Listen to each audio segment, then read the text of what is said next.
Okay, so I think we can start. Um, so good morning or good afternoon, depending on where you are. Welcome. We are very happy to have you here today for this general information webinar. Um, we will be presenting the third call for research proposals launched by Biodiversa Plus on September 11. And this call will be on nature-based solutions for biodiversity, human well-being, and transformative change. Um, so first, I'd like to introduce all the speakers. So myself, I am Clara Superbi. I am based at the French Agency for Research in Paris, and I'm part of the Biodiversa Plus operational team and the call secretariat. With me, maybe they can turn on their video. There is my direct colleagues, Céline Billière and Sophie German. We will provide a technical support and help answering your questions. So they're both also from the co-secretariat and also based at the French Agency for Research in France. From the Biodiversa Plus coordination, we have Magnus Stennerfeldt, who is the Biodiversa Plus vice chair and who is based at Formas in Sweden. And finally, we have Frédéric Lemaitre from the French Foundation for Research on Biodiversity, who is the Biodiversa Plus Science Society Policy Interfacing Officer. So thank you to all the panelists who will present different aspects of the call. And so regarding the program, the webinar will last about 1 hour and a half. I'll give you some technical instructions regarding how it will work. And then Magnus will give a general introduction to Biodiversa Plus.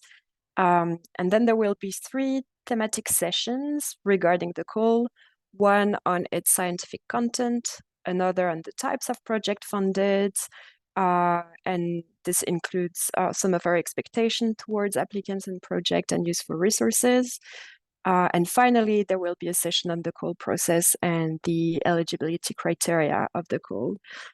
Each thematic sessions will include about 10 minutes to answer your questions, and I'll get back to this very shortly to give you more instruction. But first, before we start, I'd like to emphasize that everything presented today is available online on the Biodiversa Plus website with more details. We won't, unfortunately, be able to cover everything. So please, when preparing your applications, make sure to read all the call documents. They include the call text with the priorities, the research priorities of the call, the application, templates of pre-proposal and full proposal application form, a checklist that you can use, data policy, details regarding our assessment criteria, but also information about conflict of interest. There is also the list of participating countries and associated funding organizations that is being updated continuously. So far, everyone is confirmed, I think. And if you have any specific question, you can check our FAQ. There is a lot. Most of the commonly asked questions are actually answered in the FAQ, so it's a very, very good resource to use. And I think that's it. So yeah, do not hesitate to consult all of these resources. And just very quickly, some instructions regarding the webinar. So the webinar is recorded. The replay will be made available on our website. We will also provide you with the slides that you will be able to download also from the Biodiversa Plus website. So as I said already, the audio is available to the presenters only, as well as the chat, but you are welcome to use the question and answer functions of Zoom to ask your questions. We'll do our best to address them, but there's a lot of participants. People are still connecting, and you are over 700 already. So please try to consult the document first before asking a question. We won't be able to address all of them, unfortunately. Try to ask questions related to the thematic sessions only.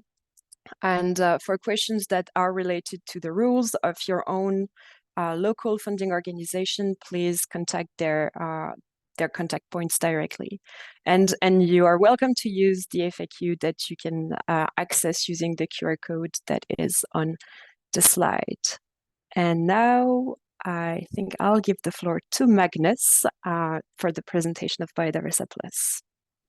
Thank you, Clara, and welcome everybody. So my name is Magnus Tannefelt. I am Vice Chair of the partnership Biodiversa Plus, and I will start by giving a brief introduction on what Biodiversa Plus is, and then we'll dive into the call text and the call topics. So next slide, please. Right, so what is Biodiversa Plus? It is the European Biodiversity Partnership, co-funded by the European Commission under the framework program Horizon Europe. And the overall mission is to support excellent research on biodiversity with an impact for policy and society, which is quite important. It was launched 2 years ago for a 7 years duration, and it builds on the previous phases of Biodiversa, which existed for, well, it's more than 15 years now. And I think you might have heard of us, but this is a new phase. Can I have the next slide? Biodiversa Plus now encompasses 80 partners from 40 countries, actually 81 partners today. And the members of Biodiversa Plus are the research actors, and that is the ministries in charge of research and research funding organizations in the countries. And on the policy side, we have ministries in charge of environment, sometimes also covering agriculture, and environmental protection agencies. And as you can see, the focus is on Europe, of course, but we also have partners in Africa and associated partners in other parts of the world. Next slide, please. So just to give you an overall view of the Biodiversa portfolio. So right at the top in the red box, we have the support to research and innovation programs and projects, and that is where the research call is. And we aim to launch basically one research call every year, a total of 6 or maybe even 7 research calls. Each time we aim for a funding of over 40 million euros in total for the call, and we usually fund between 30-35 projects per call. On this wheel on the right-hand side, you also see the other work streams that we have within Biodiversa. I'll just mention them briefly. We have one work stream devoted to the policy interactions, so science policy. One on the international aspect and the global actions, and that includes trade and teleconnections, but also collaborations with countries outside of Europe, and also connection to the international entities such as Convention on Biodiversity and the IPBES, etc. We have one work stream devoted to nature-based solutions. And this call is part of that package as well. And then we have one important work stream devoted to biodiversity monitoring, which is quite a large part also of the partnership. Next slide, please.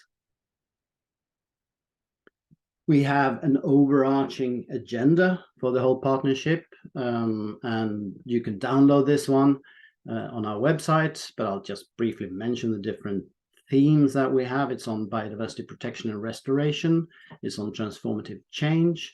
We have one on the global action that I mentioned. And then we have cross-cutting themes on the knowledge of biodiversity and its dynamics, and that includes both research and biodiversity monitoring. And then another cross-cutting topic of nature-based solutions in a global change context.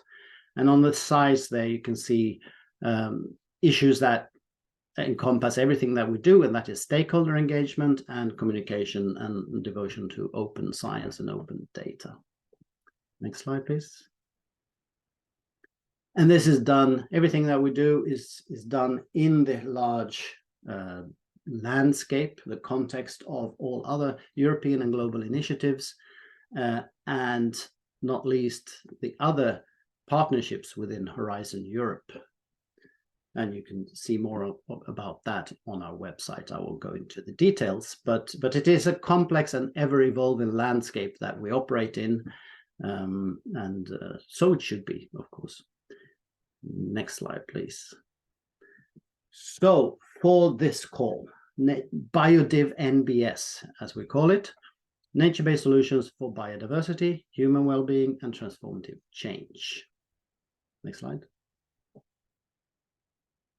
So first of all, the definition of nature-based solutions. There are several floating around, but we adhere to the UNEA definition, that nature-based solutions are actions to protect, conserve, restore, sustainably use, and manage natural or modified terrestrial, freshwater, coastal, and marine ecosystems, which address social, economic, and environmental challenges effectively and adaptively, while simultaneously providing human well-being, ecosystem services, and resilience and biodiversity benefits. So biodiversity and ecosystems are at the core of what we're trying to achieve.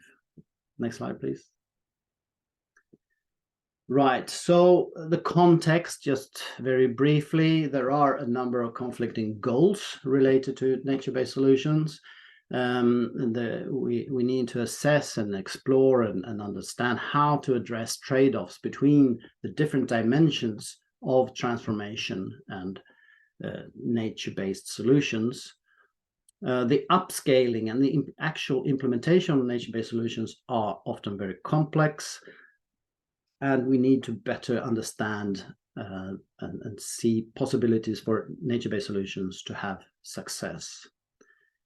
And so at the bottom there, you see that this call, the BiodivNBS, will support research on biodiversity to gain a better understanding of the tipping points and trade-offs of underlying mechanisms that affect the nature-based solutions and their successful implementation.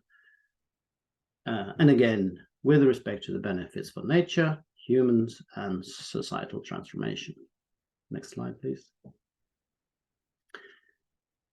It is important to understand that the research projects that you propose can take place in all parts of the world and in all realms and environments, so marine, terrestrial, coastal, freshwater.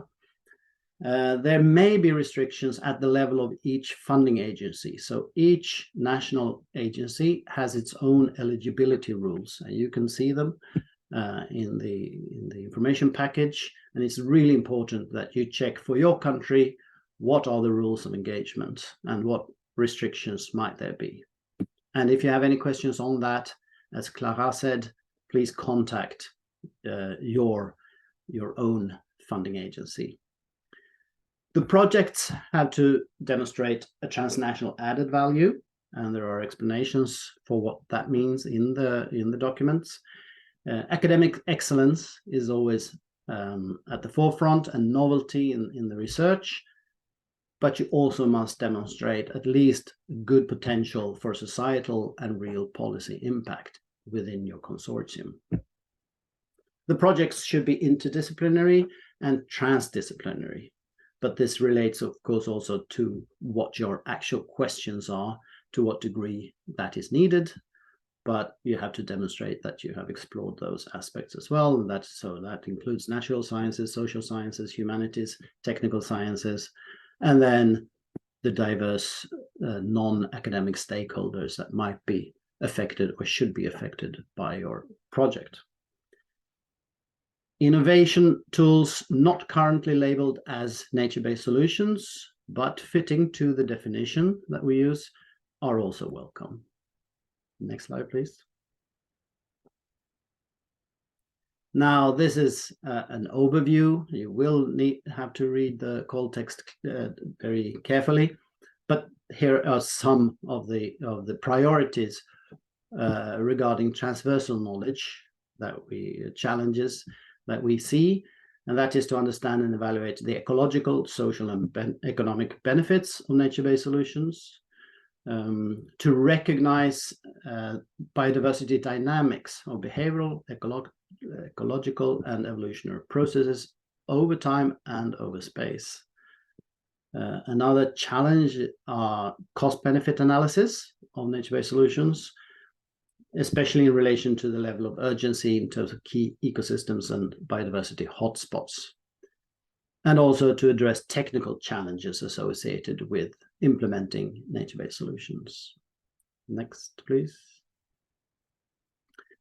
And further, to better understand how nature-based solutions can leverage transformative change, societal change on the long term, to better understand societal attitudes and diverse value systems in which these solutions are being applied, to analyze user and stakeholder conflicts for the implementation, the approaches and incentives that might benefit the upscaling of different nature-based solutions beyond the local context, and finally to demonstrate strong nature-based solution cases to encourage investments to help build the resilience that we need. Next, please. And so, as said, we focus on 3 different themes. These are non-exclusive, and you can address one or several of them, and there are interactions between them. But this is just to order a little bit the way we approach this. And so, one theme A is on the context of human well-being, synergies and trade-offs related to this. Magnus, sorry, you're muted for some reason. Oh, sorry. There we go. All good now. Okay. Did you hear the first I said on this theme? Sorry, no. No, I think you can start again. Okay, not from the start, I hope. But on this slide, so you heard what I said on the previous slide? Yes. Okay, good. So the themes of the call are non-exclusive, and each consortium can address one or several of these, and the interactions between them, very importantly. But the first theme is on synergies and trade-offs of nature-based solutions in the context of human well-being. Theme B is on mitigating anthropogenic drivers of biodiversity loss, and theme C on the contribution for just transformative change. Next, please. So just to, again, give you an overview of what lies beyond, under these different headings. So the first theme on human well-being is on the focus of multiple links between different goals of nature-based solutions, and especially jointly improving the well-functioning of the ecological system with human well-being. And there are some examples here. Maybe I won't go into them right now, but because these are a subset of the different priorities and possibilities for entry points. So I'll go to the next theme to allow for time for questions as well. The second theme on anthropogenic drivers of biodiversity loss aims to address cross-sectoral approaches to direct and indirect drivers, and this includes climate change, habitat loss, invasive species, pollution, etc., that negatively affect biodiversity in different ways. And theme C, the contribution of nature-based solutions to just transformative change. Here, the overall aim is to address the contribution of these solutions for just transformative and change, should say, and just livelihoods, with specific regard to identifications of barriers to the transformation that we need. Next slide. Okay, so with that, I leave room for questions. Thank you. Thank you very much, Magnus. So yeah, there is a bit more than 10 minutes for questions. So as a reminder, you can use the question and answers button on Zoom, and I'll let Sophie moderate the questions. Okay, so I have some questions for you regarding the call teams. First, there was a question on is agriculture, for example, crop improvement including in NBS? Sorry, I didn't catch that. Sorry. So the question was, is agriculture, for example, crop improvement, including in NBS call? Yes, it can be, as long as the focus is still on the nature-based solutions and the benefits for biodiversity. So crop improvement, genetic modifications, or development of crops per se would not be enough to be relevant for this call. But of course, crops and agriculture, as is forestry, are very much part of the landscape that shapes the possibilities for biodiversity. So in that sense, just as with technological developments and so on, in other types of industries and business, could be relevant, yes. Okay, thanks. Another question is about financing. So the question is, financing an investor's profile and education considered as part of the technical part of NBS development? Sorry, could you repeat that? It's sorry, I'm a bit ill. Is financing an investor's profile and education considered as part of the technical part of NBS development? That depends on what the question actually is. So, I mean, financing. Okay, sorry. Yeah, right. So I take it to mean that the research on financing and trying to find solutions for financing and investments and education, capacity building, to support nature-based solutions. If the question is whether that is also part of the development of nature-based solutions, I would say yes. So if I understand the question correct, yes. Thanks, Magnus. My colleagues are very welcome to chip in if you want to complement my answers as well, of course. So there is one. It's action related to private sector's corporate social responsibilities towards biodiversity could be like a relevant subject.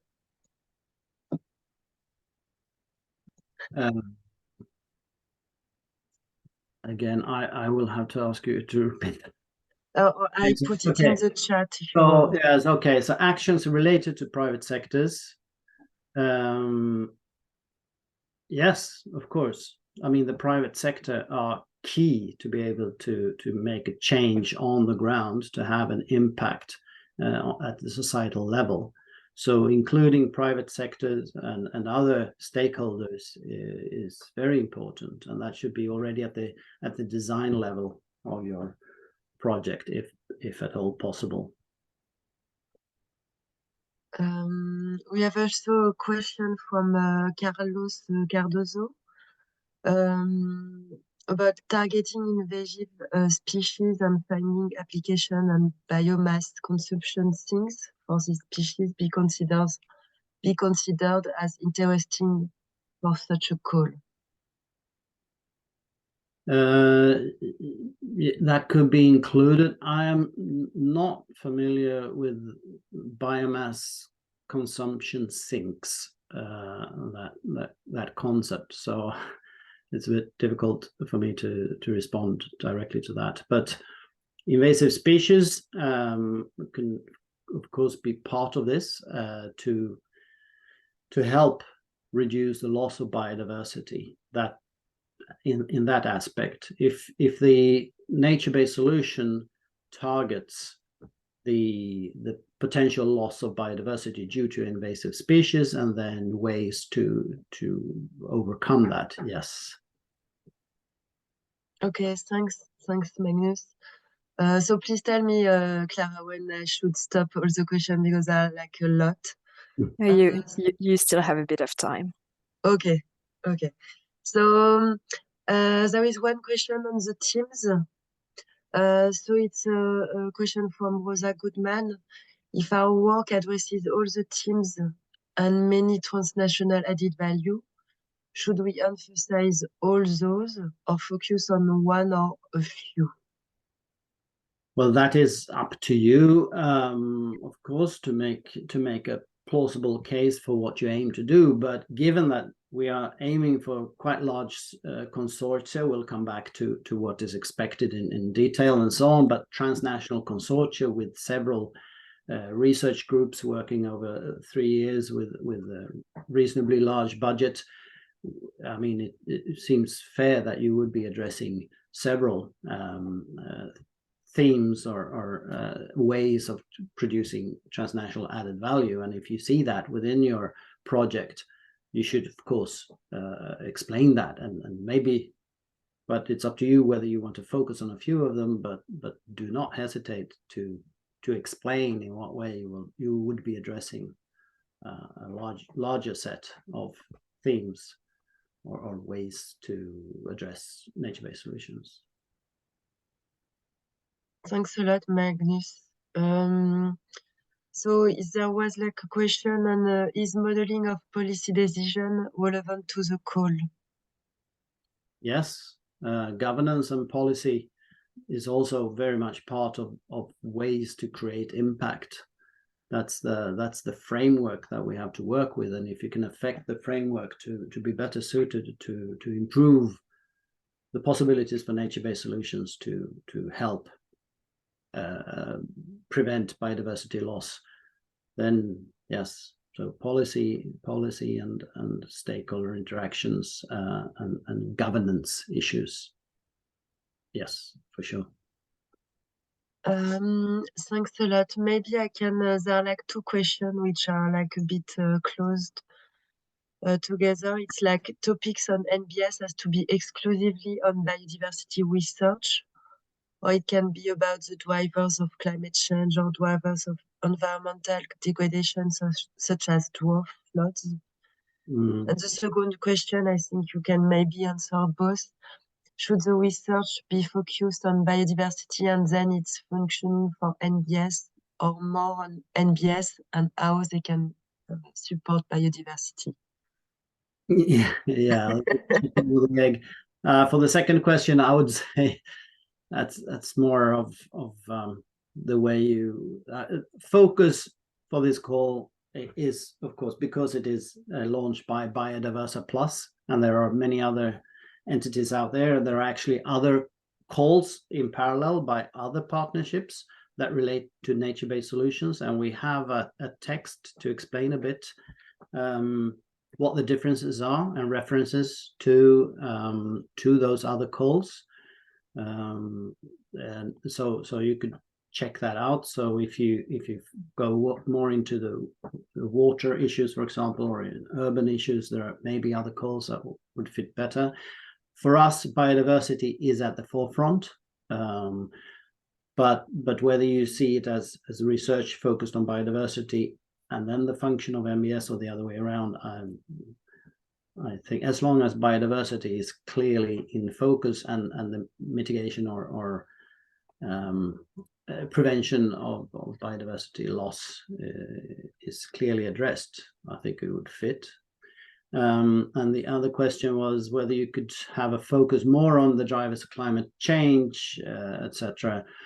Well, that could be part of it, but again, it clearly has to address biodiversity, not climate change as such, not droughts or floods.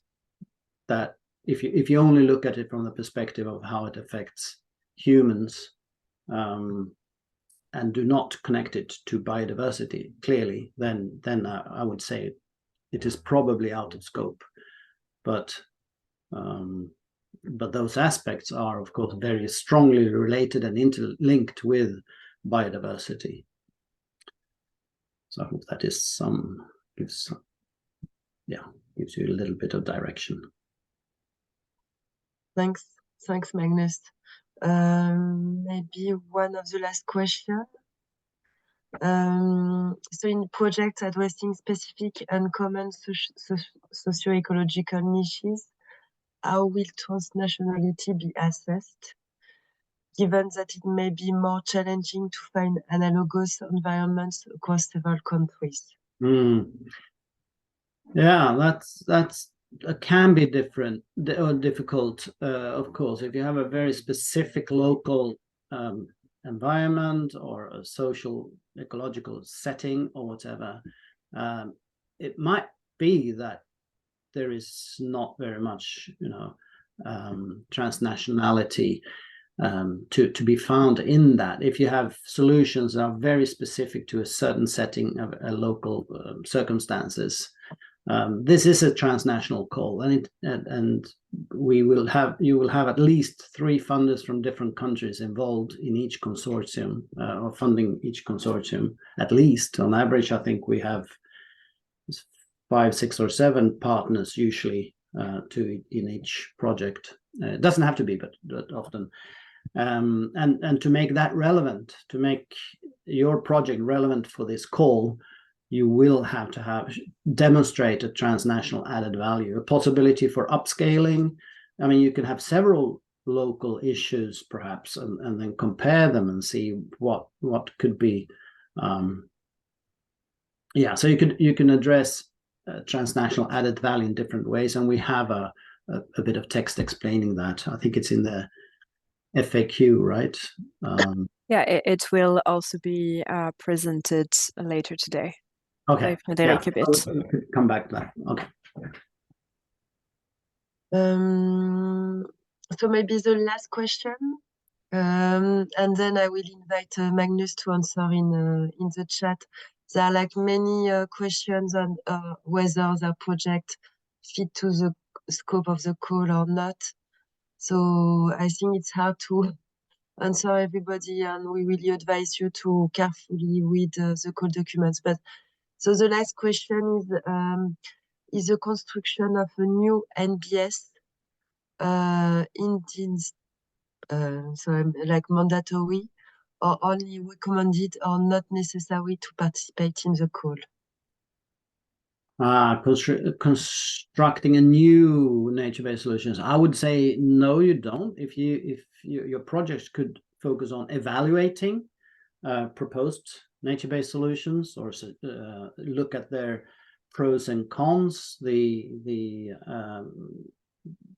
weighing the effects between effects on biodiversity versus human well-being versus societal change contexts, and so no, you don't have to come up with a new NBS, but you could, but that is certainly not mandatory.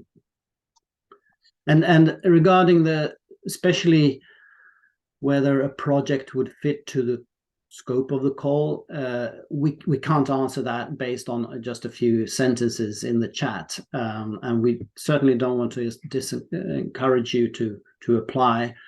But so please read the call text carefully, look at what the evaluation criteria are and so on, and then make your case that your project fits to this. That's my general recommendation. Thank you both. And maybe just before moving on very quickly, if I can add on what Magnus just said, fit to the scope of the call is an evaluation criteria, and it will not be assessed by us. It will actually be assessed by an independent committee of experts. So it is indeed difficult to answer this question. So thank you very much, Magnus and Sophie. And so moving on to our second session, Frédéric and I will now introduce the types of projects we fund or we aim at funding in general. What are the expectations to our applicants? And we will give you some useful resources that you will be welcome to use to prepare your application. So first, how does a joint call works? So there is local, national, or regional research funding agencies and organizations who decide to join forces, basically, to fund transnational research project on a specific topic. So here, nature-based solutions. And each participating funding organization will put some money on the table and reserve a budget. The European Commission will also financially contribute to the call. And each funding organization fund its own local research team. So for example, the French Agency for Research will aim at, just fund French researchers or laboratories that are in France. That being said, there is only one joint evaluation process. So all the funders of the call have agreed on this evaluation process before we launch the call. And so all the proposals that will be submitted, all the application we will receive will be evaluated, as I just said, by an independent committee of academic and policy management experts. And so there will be only one ranking list that they will have the responsibility to make based on a certain number of evaluation criteria that we will soon present. And so the funding organization, the funders, will have to strictly follow this ranking list when making funding decisions. And the goal of the funders and Biodiversa Plus will be to fund as many projects as possible according to this ranking list. So there is no national or local pre or post selection of the project or of the proposals, and the only thing that funding organization will be able to verify and check are the eligibility criteria and the modalities of participation, but more will be said in the third session regarding that. In general, to give you a bit of an overview of the type of research we found, so those are just indicative numbers. So we aim at funding what we call like average size projects or medium size projects. In general, the project funded by Biodiversa have a total budget of 1.2, 1.5 million euros. Those are average numbers. There is no limit at the scope of the general research consortium. Usually we have around 7 partners from different countries that participate within a single research consortium. Again, this is an average, this is not a limit. However, and we'll get back to this later, there is a minimum of 3 research partners from 3 different countries that is requested. Generally, we believe such transnational projects are a very good opportunity to be part of big projects and have a bigger budget overall and to join forces with other teams. So as in this example, for example, you can have a research partner from Romania bringing a budget of 280,000 euros, but this is the budget brought by one partner. And then you have the other research partners involved in this project bringing their own budget. And then the overall research consortium will have a total budget of 1.2 million euros. Regarding general expectations, so we aim at funding projects that are scientifically excellent. There is an evaluation criteria on the excellence. We aim at funding multidisciplinary projects where relevant, bringing together social sciences, natural sciences, technical sciences, etc. Project, as said by Magnus already, must demonstrate a transnational added value, and we'll tell you more about this in the next slide. Project should engage stakeholders and be transdisciplinary, and they should demonstrate political and societal relevance. All of those expectations are at the level of the whole project and not at the level of each research partner involved within a consortium. So it is very important, and this will be evaluated, that you make sure to have the right expertise in your project to answer your research questions as a whole. Not every single person needs to have all the right expertise, but all the right expertise needs to be within a project. And yeah, and there is specific assessment criteria to evaluate this. And then I'll give the floor to Frédéric, that will tell you a bit more about this assessment criteria and what is meant by transnational added value. Thank you very much, Clara, and hello to everyone. So I'm Frédéric Lemaitre. I'm the Science Society Science Policy Officer for Biodiversa Plus. And indeed, my first slide is about transnational added value. The question popped up a few times. So indeed, what we mean by transnational added value, it's a non-prescriptive description, but you can have here a few examples. And so overall, it's the evidence of added value from your project arising from the involvement of several countries, or it can be also indirect, related more to the outcomes or the results of your project. So a few examples here to make this a bit more concrete. You can have international added value in your project related to the outcomes and the relevance of the work you're proposing, for instance, to international policy statements or processes and legislative frameworks or management plans. You can have also added value, transnational added value, building on the link that you develop in your project in terms of expertise, efforts across national teams or study areas against, for instance, a given geographical or climate gradient, depending on how it's relevant to your research question. It can be also, I think Magnus raised this example already, about comparisons at the local level between researchers and stakeholders and case studies. It can be about the standardization of methods across countries. And so you then, of course, it's an open definition. I think, like Magnus said, also the most important is that you make the case for it. Just a few examples to inspire you here. Okay, next slide, please. So looking a bit more at the types of projects funded and specifically at the criteria, I think Clara mentioned as well before that fit to the call is a criteria, the novelty of the proposed research as well, and impact, the expected impact of proposed research is also one of the criteria. You can find the details and the sub-criteria behind these in the core documents. But maybe the most important points to note here is that projects are evaluated against both scientific and impact criteria.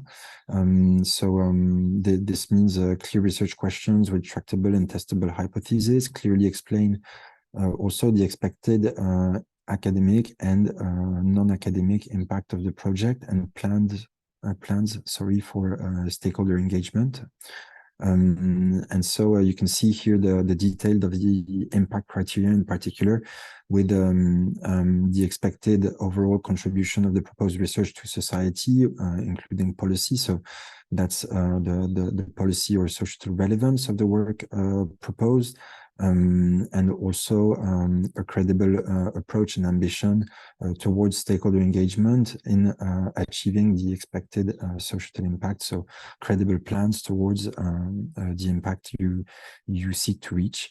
And you have also, of course, a transnational added value. I mentioned the perspective of relevance to international policies and pieces of legislation as an example. Okay, next slide, please. To support you in better understanding and these expectations, and also in giving you keys to develop these parts of your project on impact, we have developed a number of guidance documents, which you're welcome to consult and use and refer to. And so one key one may be around the plans for stakeholder engagement. So we have a stakeholder engagement handbook around why, how do you identify stakeholders, when to engage them, how do you plan this engagement and the methods, and also, of course, what's the different levels of engagement you would aim for with these different stakeholders, and what would be the purpose of their engagement. Okay, next slide, please. Then you have also guidance if you're looking at achieving especially Policy impact, we have guidance on demonstrating the policy relevance of research and proposing effective science policy interfacing activities in a research proposal. So in short, it's the policy guide. It's currently being updated in terms of especially the policy landscape. You can keep an eye out for the updated draft, which will be in review later this year. But for now, you can check all the parts relevant as to how to describe policy, policy relevance of your research and how to present the pathways towards this impact. Okay, next slide, please. If you're looking to mobilize citizen science in your project, we have also a toolkit around best practices and more theoretical elements to develop citizen science approaches in your research project. So you're welcome to look through this one as well. You'll find in there as well examples of citizen science projects from previous calls. And like most of these guides, you'll also find a directory of additional resources if you're looking to focus on some specific aspects. Okay, next slide. Last guide but not least, you will be asked in your pre-proposal for a preliminary data management information and for a first data management plan in your full proposal. Here you have guidance on developing data management plans for your project.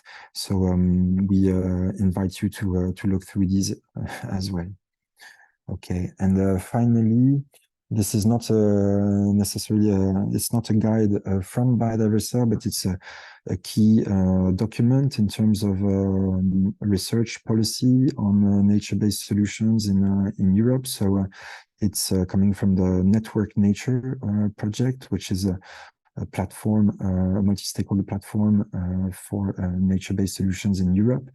And it has facilitated the development of a research and innovation roadmap for NBS in Europe to 2030. And we wanted to highlight this because it sets a bit also some elements of context and understanding of the NBS team behind also this call. So what will you find in there? On the one hand, this roadmap builds on taking stock of EU research, implementation and coordination efforts on nature-based solutions. You can see some examples of the data you'll find in there in terms of types of societal challenges addressed by EU research and innovation projects in the past, also the types of interventions. These are developed in line with typologies such as the one of the IUCN Global Standard or the EU typologies, which you're more than welcome to mobilize in describing your project interventions. And next slide, then you have a part which is more about the future vision. So this has been co-developed with a wide range actually of experts and stakeholders on nature-based solutions across Europe. And they identified, challenges and gaps. And then you have intervention logic, which is around 4 pillars. The main one is around advancing NBS knowledge and data. And in there, you will find some key elements around the type of research and innovation called for in EU research policy on NBS. And you have 3 other pillars which are equally relevant and related to more the implementation gap, mainstreaming NBS and policy, and the role of research in doing so, and building awareness, capacities, and dialogues on NBS. Of course, each time from the perspective of the role of research in doing so. And this is guided towards a very transdisciplinary vision, as you can see here. So the vision to 2030 carried by this roadmap is for EU research and innovation to empower policy, practice, business, and citizens in mobilizing the full potential of NBS in achieving a sustainable and just transformation of society, building on robust evidence and expertise. So yeah, I more than invite you to have a look and seek for hooks for your research in this wider context. You can find the documents here related to this. So you have the final draft of the roadmap on the right-hand side, and on the left-hand side, you can check out some databases around NBS research and innovation projects, but also a review of knowledge gaps in EU literature on NBS that you can use to help find hooks for your projects as well. Thank you very much.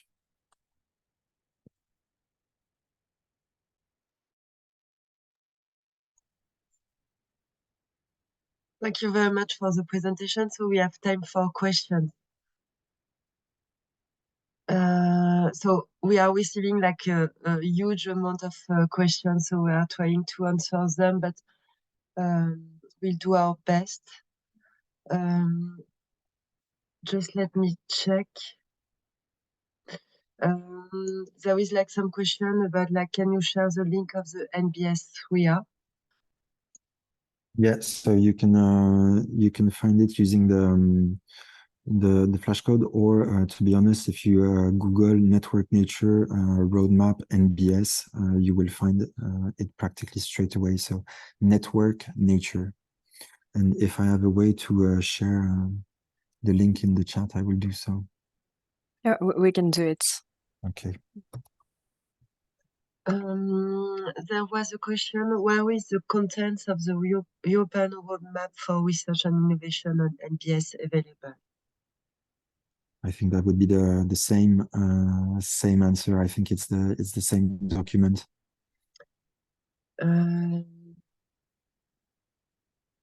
So we have like a lot of questions whether or not like the countries can participate to the call, but I think it's like the kind of question we will address in the next session.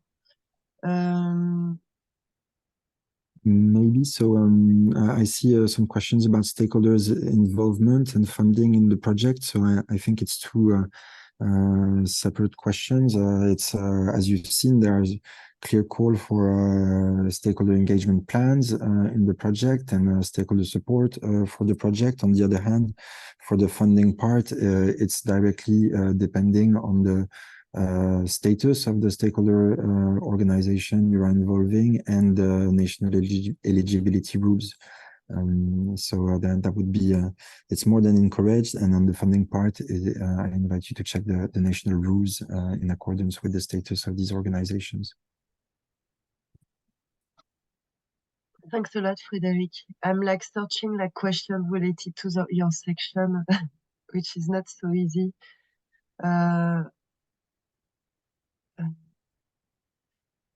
Because there are like a lot of questions related to the next session.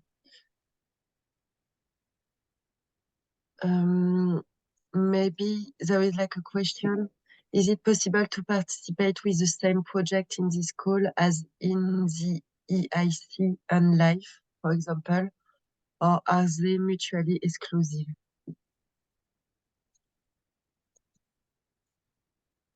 I would, yeah. Is it possible to participate with the same project in the school as in the EIC and LIFE, for example? Okay, so double funding is not what we're aiming for. So you can't be double funded for a same project. However, being involved in another project in an EIC or LIFE project, for example, and also wanting to submit a proposal under NBS, but to fund other costs, this is possible. This is completely fine. I don't know if this answered the question. And I can see another question. So the idea.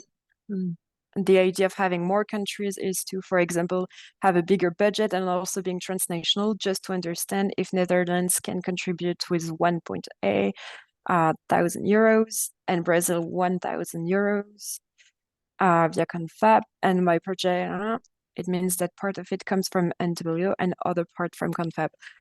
So I'll try to answer this. Basically, each research team involved in a consortium will be eligible to receive funding from its local, so national or regional funding organizations. There is each funding organization have some rules regarding the costs that are eligible. But yeah, so each research team will be eligible to a certain budget and to some costs, and will bring some budget for them. But the goal is for a single project with different research team to act as a single project, not as a mosaic of smaller projects. So yeah, so in fact, the overall project will have an extended budget, and each research team will participate a bit regarding the budget. I don't know if this is clearer. Thanks, Clara. And maybe another question for you. Does the consortium need to be ready for the pre-proposal, pre-application? So yeah, so this will be addressed just maybe right after in the third session, but indeed there is 2 steps, and it is mandatory to submit a pre-proposal for the first step. You cannot enter the evaluation process later on. And so yeah, so both pre-proposals and full proposals are required. And for the full proposals, it will be upon invitation following the first evaluation committee. Thanks a lot, Clara. Maybe a question for Frédéric. If a problem affects one specific EU region, would this be considered transnational? Yeah, so I understand this as a sub-region of more than one country, I think, yes. Indeed. For Clara, maybe a question: if my research consortium is from and eligible in several countries, which one should I choose?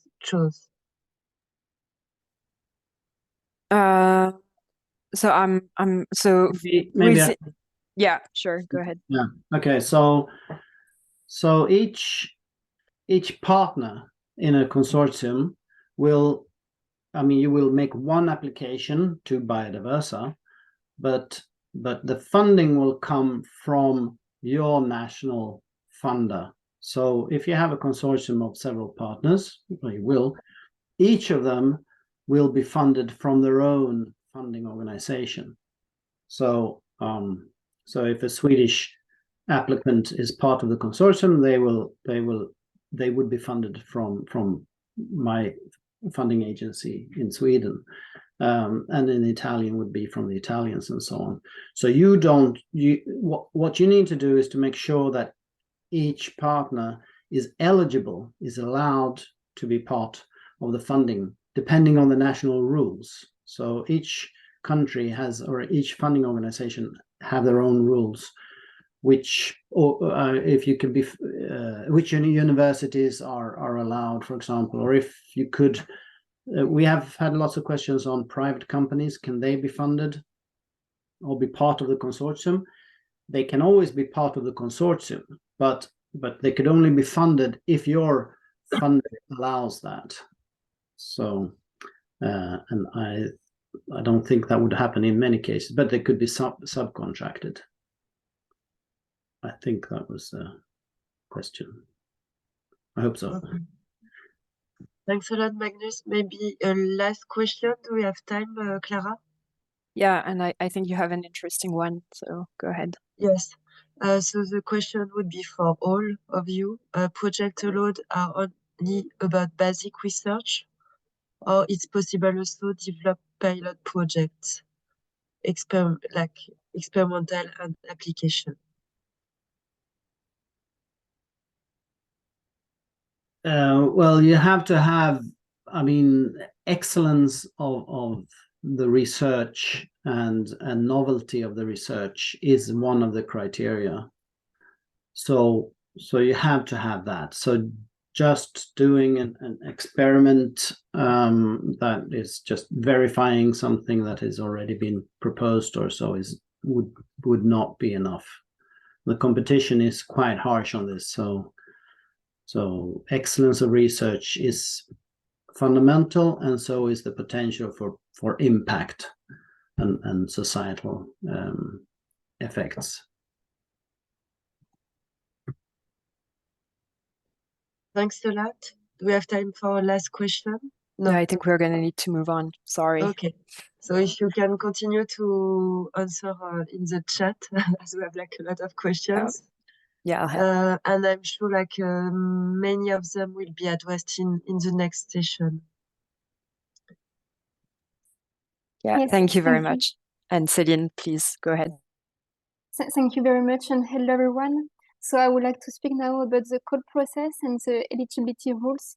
So I hope, of course, I will answer to many questions that you have answered in the chat.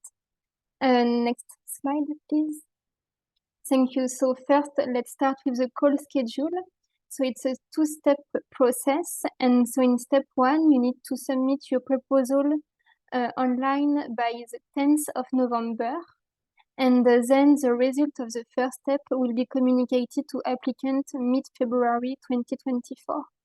So that's for the first step. And if your proposal is invited to step 2, you will need to submit your full proposal by 9 of April 2024.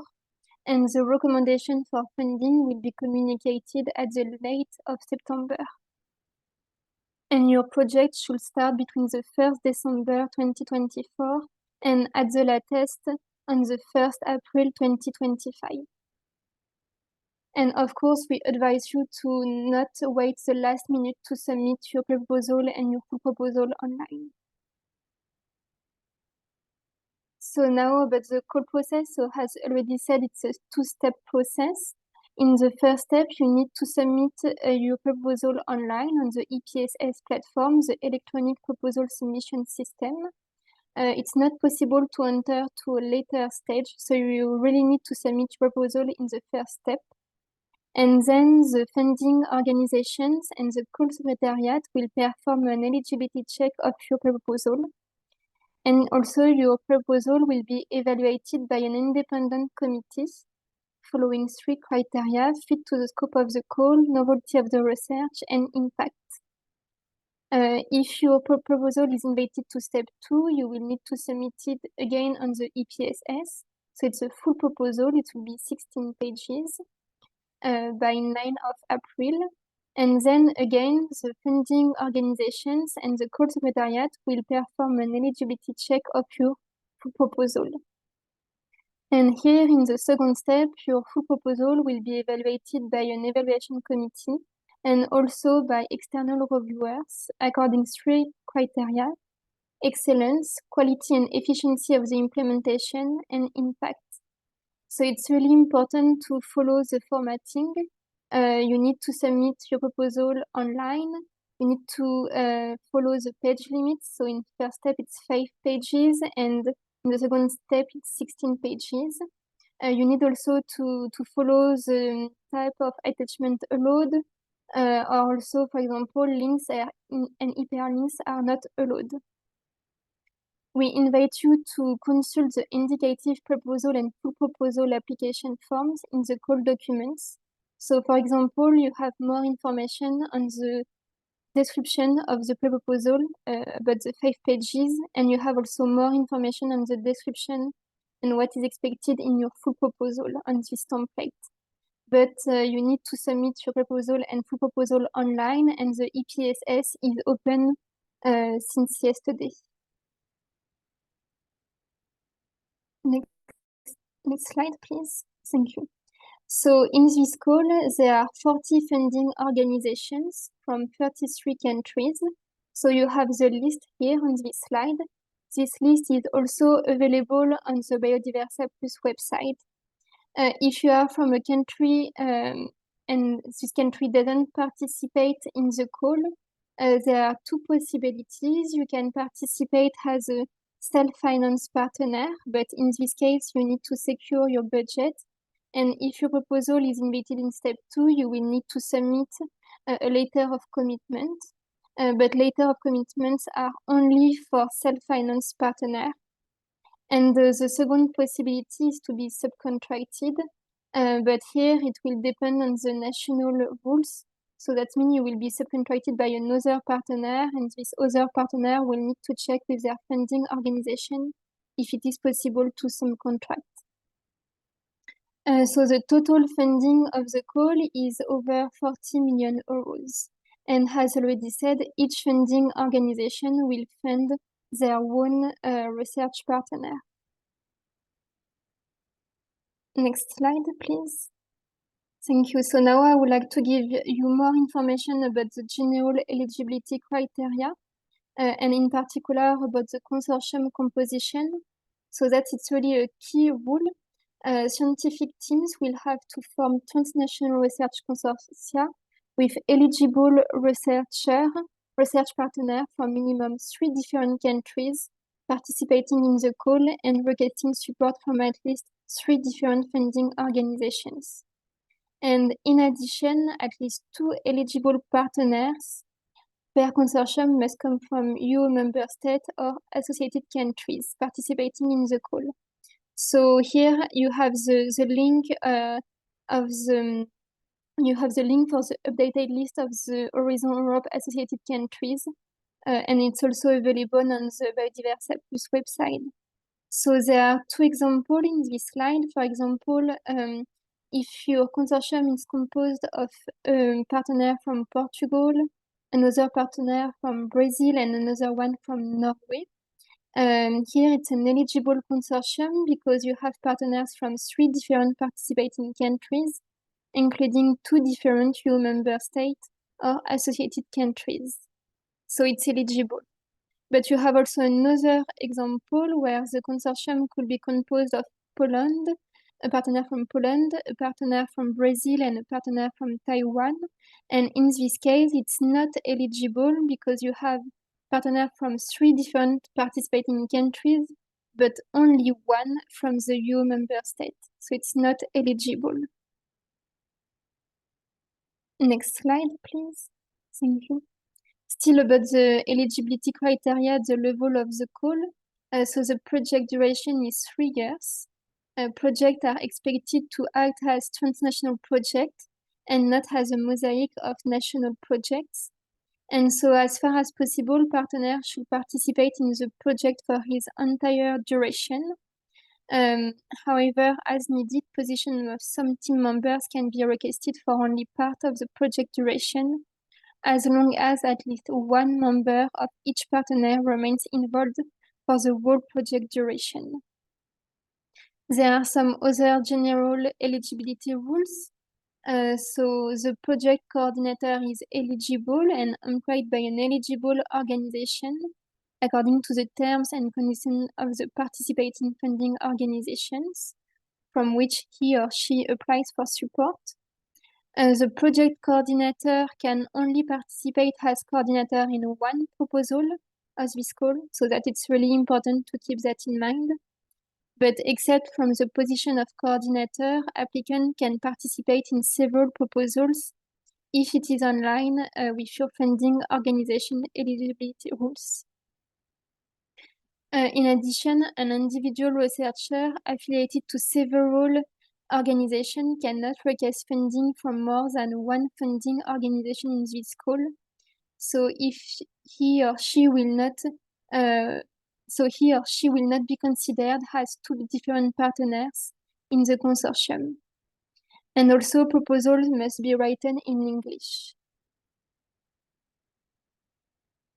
And the scope of the call, sorry, I cannot read the last sentence. Maybe Clara, if you can read it. I cannot see it on my screen. Right, the scope or scale of the should exceed a single country. Is it the one you're referring to? Yes, the last sentence, please. Yeah, so the scope or scale of the proposed research should exceed a single country. Yeah, thank you. And that will be checked by the evaluation committee. Next slide, please. Thank you. So now I would like to speak about the change allowed between pre and full proposal. So please keep in mind that the information given in a proposal is binding. So no changes regarding the proposal content will be allowed between the pre and full proposals. However, it's still possible to make minor changes to improve a proposal if the objective remains unchanged. And you will need to declare this change in your full proposal on the EPSS platform. About the change in budget, so it's possible to make some change, but you need to check with your funding organization, and they can decide according to their own rules if it is allowed or not, and if they need a justification for that. And for the change of budget, you don't need to inform the call secretariat.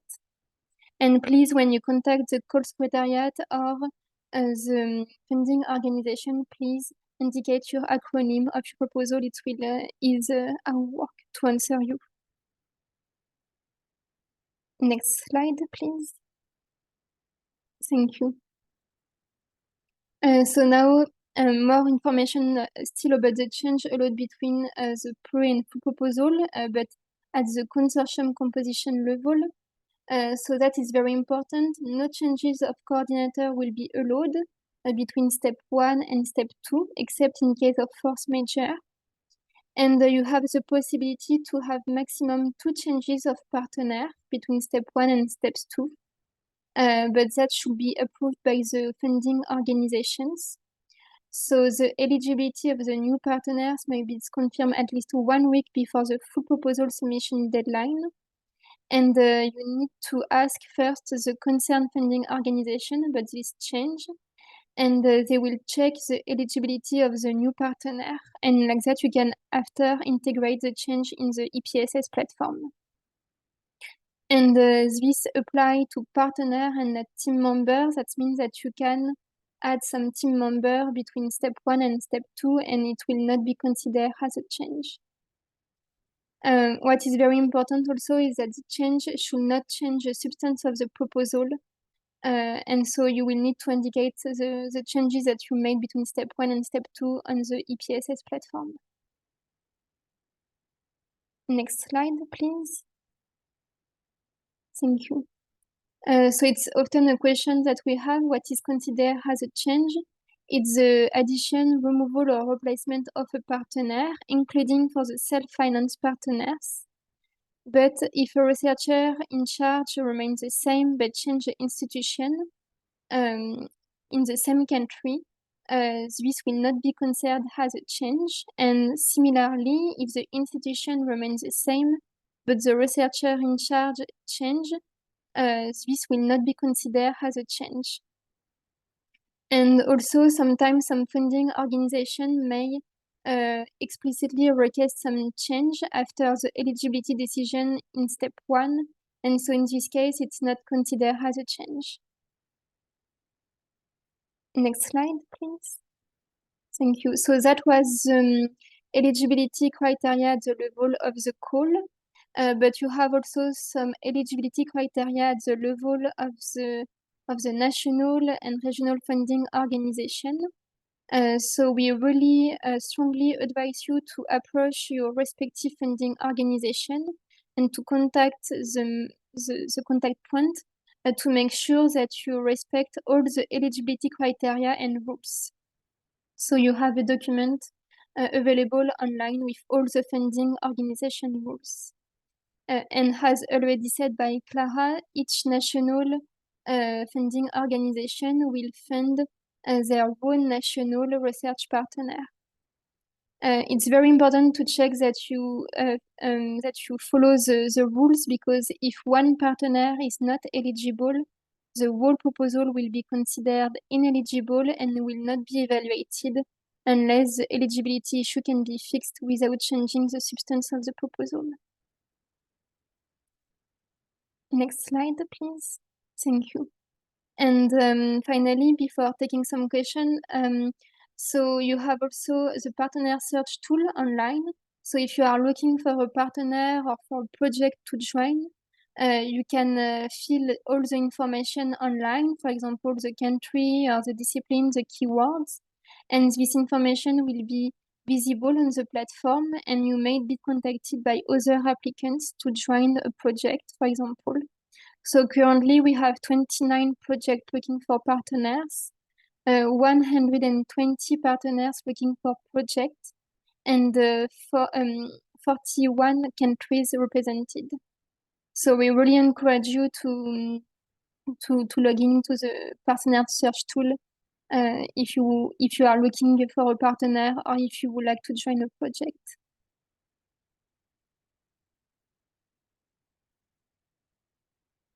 Yeah, thank you. So if there is any question, I will be pleased to answer. Okay, thanks, Céline. So we have like many questions. So the first question is at outermost regions. We would be doing research at small scale. Would outermost regions be considered as transnational? Also, our economic study in favored the sustainable economic development as a sustainable solution for NBS eligible. So maybe like the first, if you can answer the first part of the question, Yeah. would ORs be considered as the transnational? So for that, you need to have at least 3 partners from 3 different organization funding, 3 funding organizations, sorry, and at least 2 from EU member states or associated countries. And you need to check with your funding organizations if you can be eligible for funding. Okay, thanks. Another question, can a non-European country like Brazil be the main applicant, or should that be a European-based applicant? So like as Brazil can be like partner 1. Yes, I confirm the Brazil can be coordinator of a project. That's possible. It's not only EU country who can be coordinator, but the coordinator needs to apply to some fund to an eligible funding organization. So there is like the list of the funding organization participating to in Brazil in the rules that you can find online. There is a questions regarding the budget. Are there any specifications related to what could be funded, or is it entirely up to the funding organizations? So for the budget, we really encourage you to contact your funding organization. It depends on their rule. There is no rules at the level of the call for that. Okay, thanks. There was also a question, but I think you already addressed it.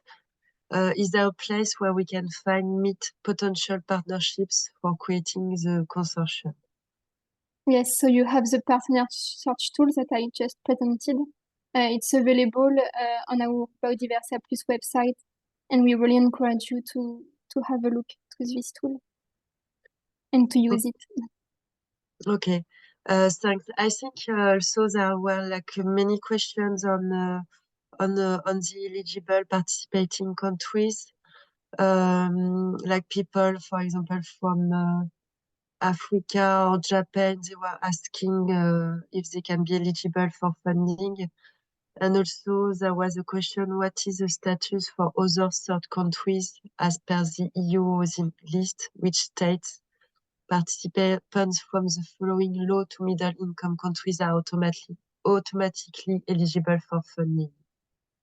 I think we should clarify this. Yeah, so here on this slide, you have the list of participating countries.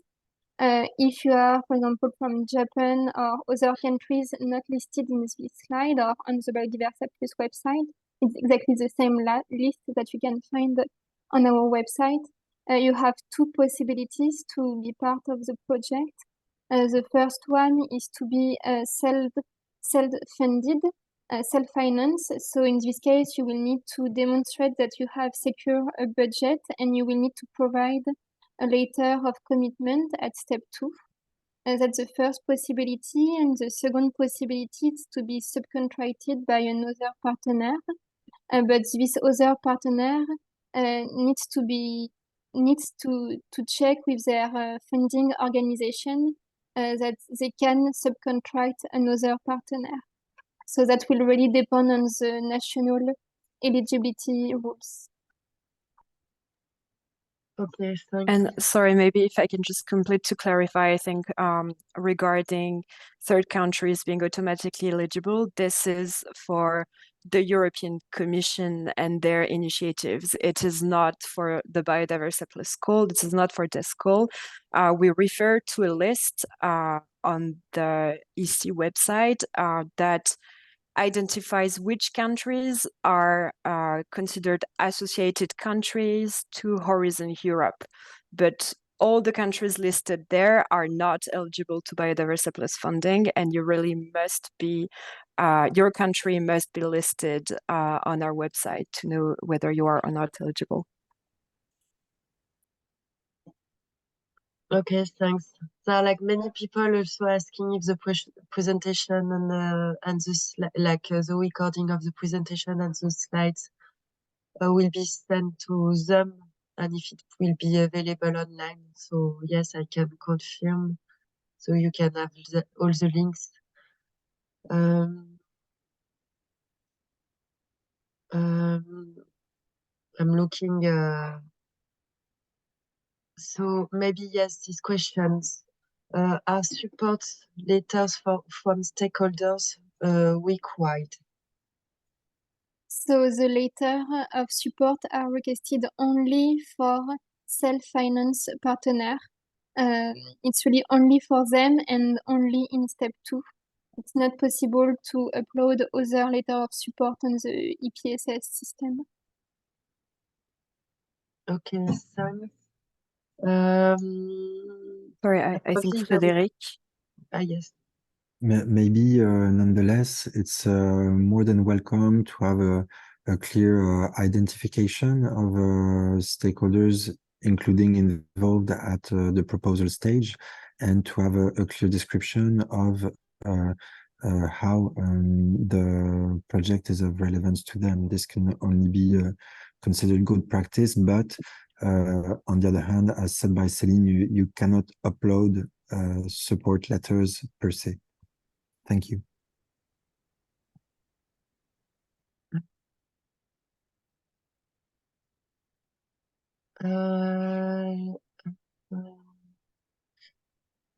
So maybe a question, because I saw that a lot of people are asking this question, is about the participation of Germany, because they don't see this country in the list. Yes, I confirm Germany is not part of the calls this year. And so it's the same rules that already said they can, German partner can participate as self-finance partner, or they can be subcontracted if it is allowed by the funding organizations. Maybe another question, how many proposals can one institution join and how many can an institution lead? Yeah, so as coordinator, you can be part of only one proposal. That's an eligibility criteria at the level of the call. And except as coordinator, you may join several projects as partners, but that's the rule at the general level. You also need to check the rules at your national funding organizations because there may be some restriction about that. Okay, thanks a lot. And also we are indeed receiving a lot of questions of whether like private companies or NGOs can participate and can be funded. So maybe if you can clarify a bit for this. Yes, so I confirm that NGO or private companies can be funded, but that depends on the national funding organization. So you need to contact them to know if they can fund this kind of partner. It's not at the level of the call, it's really at the level of the national funding organizations.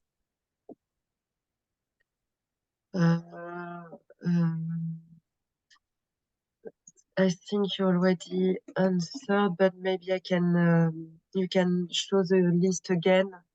Can you list the countries from Southeast Europe that are eligible to participate, either through national funding or through their own funding?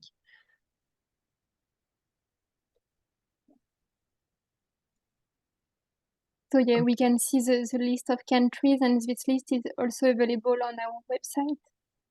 But if you are participating as self-finance partner, you can participate in every country, of course. So maybe some general question, but you already answered that, but I think it's like can one organization coordinate more than one proposal with different person coordinating?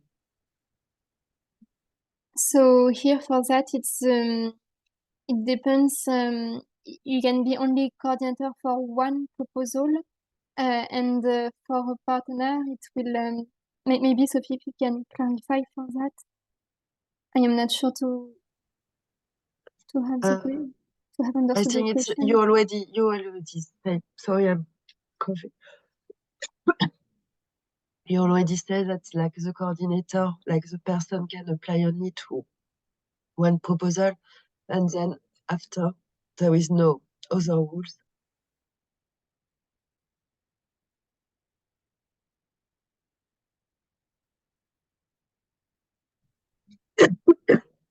Sorry.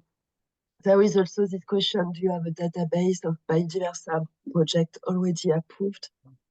Yes, so for that, you can, on our website, there is some call brochure, and you can have the list and the summary of projects already funded by Biodiversa Plus for each previous call. So we really encourage you to go to have a look and read this call brochure, like that you can have a better view of what is funded by Biodiversa Plus in the previous calls. I can add to that that there's a database of NBS, specifically projects, research innovation projects, which I shared the link for in the chat on the Network Nature platform, and in there you would find it includes all Biodiversa NBS projects that were funded in the past. You could identify there as well the NBS specific ones. In addition to other, you can select by funding source, and you would also have a Horizon Europe and Horizon 2020 projects. You would have LIFE projects and Interreg projects in there as well.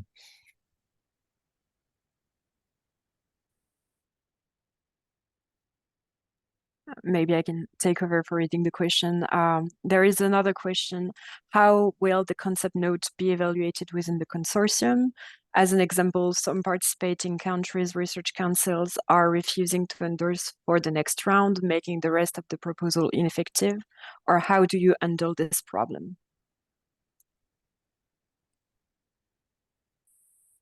So I am not sure to understand what it's mean by concept note. Is it the proposal PDF? I can suppose. So the proposal is evaluated only by the evaluation committee. The national funding organization will perform the eligibility check, for example, about the budget, but per se, the content of the proposal is evaluated only by the evaluation committee and according to the following evaluation criteria already presented. I am not sure if I have addressed well the question. I would guess that is the question, the concept note of the pre-proposal stage, and if there are, so it has happened, right, that a funder sees that when the full proposal comes in, there have been changes that are not eligible. So to make the one partner not eligible, it's rare, but I think that has happened. But normally, I mean, you have the eligibility rules up front already at the first stage. And so, as Celine said, there is no other ranking than the joint one by the experts, the evaluation committee. So it's only if a partner is no longer eligible for some reason, there are changes in the budget or consortium that would make them fall out of the range of what can be funded? I think that is the question. So stick to the eligibility rules and you'll be fine. Thank you. And maybe we can take one last question before wrapping up. So if a country has more than one funder, so within a single country, do we need to select to which one are we applying and therefore be restricted to the amount given, or depending on the budget, this is defined by Biodiversa? Yeah, thank you. So it's a good question. So for most countries, there is only one funder, but indeed for some countries, there are several funders. So in this case, there are two possibilities. For some countries, you don't need to choose between the different funders. You will have only one possibility to select the country and all the funding organizations. And then this funding organization will check the budget and the eligibility criteria, and they will allocate by themselves the project between the different funding organizations. So here it's quite simple for you as applicant. You don't need to choose the funding organization. And for the other possibility, if one country has several funding organizations, sometimes you may need to make a choice between them. And so for that, you need to check their own eligibility rules to decide to which funding organization you can apply. And also regarding the budget, I think there is another question. It's really for the restriction of the budget, you need to check your funding organization rules. It's not defined by Biodiversa Plus, it's really defined by the funding organizations. Yeah, thank you very much, Céline. Thank you, everyone. So just to wrap up and to conclude, we try to summarize the main next step for you and for your application. So make sure to very carefully read the call text to check the scope and the themes of the call. Then start building your consortium if not done yet. You can make sure to check the eligibility criteria at the level of the call, but also to verify the national regulation for all the members of your consortium. Then clarify the procedures with the national contact points of each funding organizations as needed, as well as us, so the call secretariat for everything that stands for the general level of the call. Then you can elaborate your proposal according to the call documentation that are available online on our website. The instruction provided in the pre and full proposal templates and in the guidelines for applicants, and submit on the online platform EPS's your pre-proposal by November 10 at 3 p.m. Central European Time. And so on this note, we thank you very, very much for your interest and your time. We wish you all the best with your application. Thank you also to all the speakers who participated in this webinar. You can find on this slide our contact, so for the call secretariat. We do our best to answer your question in a timely manner, but sometimes it may take a bit of time depending on the amount of questions received. So do not hesitate to look at our FAQ first. The list of your national and regional contact points are indicated in the rules of the funding organization that you can access on the website. And finally, for any technical help with the online submission platform, you can reach out to the technical help desk at this email address as well. Thank you very much to everyone, and I wish you a very good end of the day and good luck.